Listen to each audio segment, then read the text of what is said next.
I'm Richard Clewer, the leader of Wiltshire Council. We've just had a cabinet meeting where we've been discussing electric vehicle charging points and the strategy for Wiltshire over the next few years.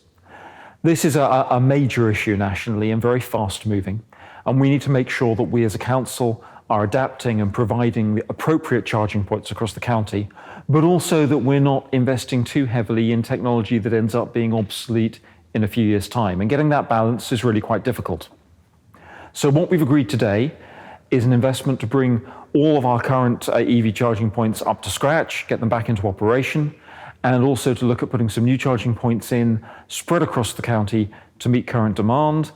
Also, we are putting forward a scheme to work with our town and parish councils where they want to be putting EV charging points in, to be providing them with some funding towards that.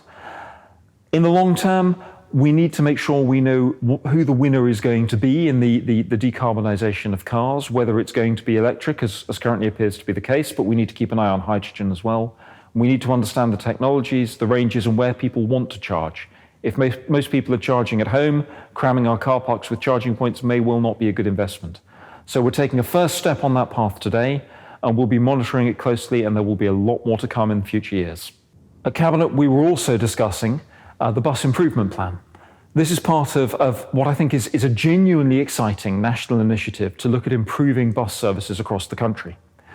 As Wiltshire, we've been awarded just under £2 million of funding, and we are looking at a range of schemes there, both to look at improving existing bus routes, to try and bring some new bus routes online, and perhaps most importantly, most interestingly, to look at work around responsive bus services.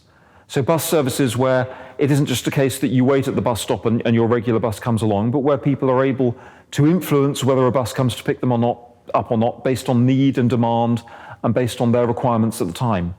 One of the most frequent complaints that I hear is people saying that buses don't run frequently enough, or that they're only running once an hour, and it's very difficult to build that schedule into their lives. So if we can get to a point where we have a much more responsive bus service across the county, it will be much more usable, and at that point it'll become more self-sustaining.